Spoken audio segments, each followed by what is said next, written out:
Hello Sloppers, it is Mr. E here with some very good news if you're a fan of Darktide and of course Slop. What we have today is an announcement of the Arbites class coming out June 23rd, so that's only 31 days away by my calculations, and that is pretty soon, honestly. 4 weeks, and we are expecting this DLC class along with much more. So let's get into the news for today. As a quick reminder, if you are not yet subscribed to Mr. E or to Sloptide News Network, go ahead and do that now. Help support me, help support getting the news out about Darktide, and of course all things Slop. So Skulls 2025 this year was a bit underwhelming to say the least.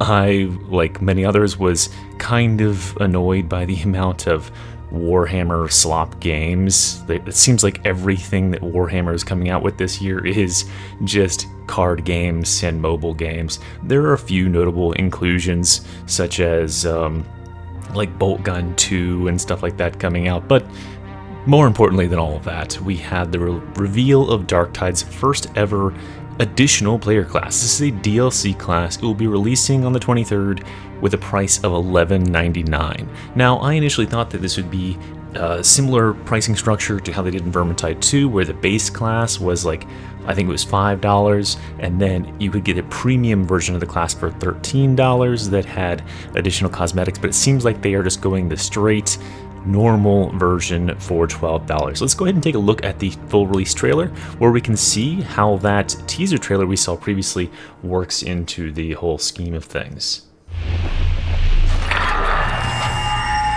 Attention, scum! You are in defiance of the Emperor's law. You cannot hide. You cannot escape. We are judgment. Prepare for sentencing.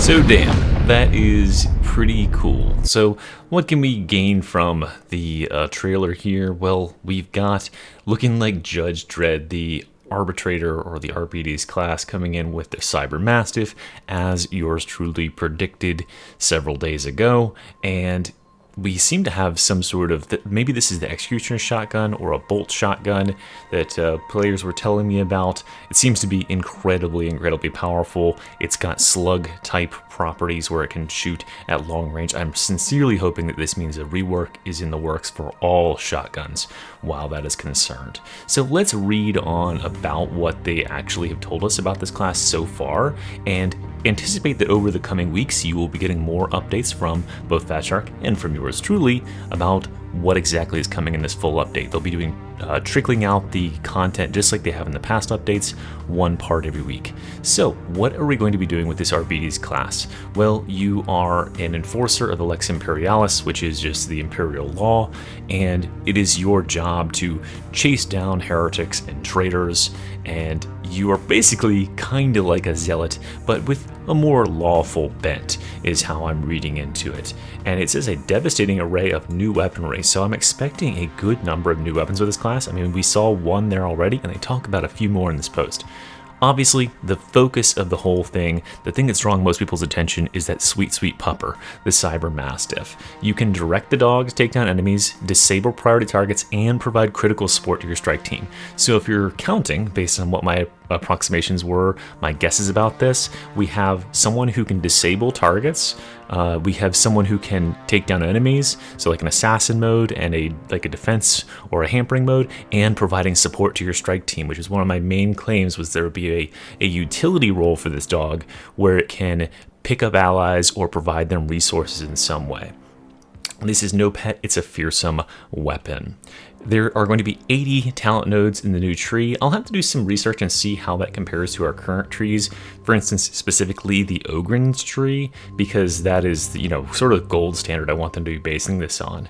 They will be releasing a dev blog going into that detail soon, and of course, yours truly will have plenty of commentary on that. And here comes something completely out of left field that I don't think anyone was anticipating. Deploy the Nuncio Aquila. Arbitrators bring new technology in the form of the Nuncio Aquila anti-grav Vox platforms that spread propaganda, overwhelming their opponents with the fear of the impending voice of the Lex. So as we saw in the trailer there, we have this sort of speaker system that goes around the map, and you can use this. Supposedly, it will suppress or stop the ally or the enemies from attacking. Maybe that could be one of the abilities. It's almost definitely one of the abilities of the class, right? But that is something that is very interesting that we have not experienced before. This class that might have area denial CC using their vocal commands. Then we have some talk about the weapons. So we've got reinforced assault shields, so bingo bango, ha-cha-cha, we got another winner for guessing what sort of weapons are going to be coming in. There are going to be weapon and shield combos, so there's going to be the Dominator Maul, so we have a mace plus shield. It's pretty close to the Shock Maul that we were talking about in the Slopcast, as well as the RBD's shot pistol, so a shotgun pistol, which sounds pretty cool, with the shield. So also very close to the Shredder auto pistol combination that I was claiming. And then the RBD's shotgun is what was featured in the trailer here. It packs a unique punch with its special issue ammunition. So I'm guessing that this is a slug that sort of shoots like a bolter rifle slug with an explosion at the end based on what we saw there. And of course, the thing that everyone is concerned with, which is that you can customize the arbitrator. There's 6 different voices with 3 personalities, and you can have cosmetics for the dog as well, which is huge. I mean, everyone's going to want to customize their pupper, and some of this art looks super badass. I love that this is like, the look of this character is so like intimidating and cool. And there we get some looks at the shield. Very, very cool looking character. And what's this little creature doing over here? What's this guy? Huh, cool. That's a cool looking coat. But yeah, so when is this coming out? As I said before, it's coming out on June 23rd, and they are already telling us what else is coming on. And it seems like the other part of the update is that the story of the game is getting a rework. There's actually going to be connective tissue to the story now, so that when you launch in and play new missions, you will understand more about how Tertium is connected, about how your actions in one mission are affecting the layout of other missions, or like why you are undertaking the missions that you are, introducing certain characters in contextual situations, so you're not just like, oh, my first map that I ever played was Clandestine Gloriana. Who the fuck is his swagger, right? So this will be really good because I imagine that this Dogger update was going to bring a lot of people back, and they might be playing through this for the first time. There's also going to be changes to difficulty progression and selection. One of these is not that important for most players, which is that you can't just go to a higher level difficulty because you reached a certain character level. You can't therefore go into Damnation once you reach character level, I think it's like 13 or 14.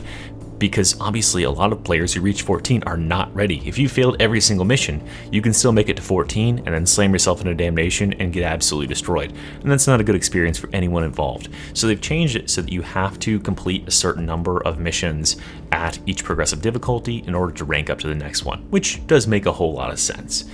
And then finally, probably most importantly for players who are not playing the Havoc experience, the mission board is being changed.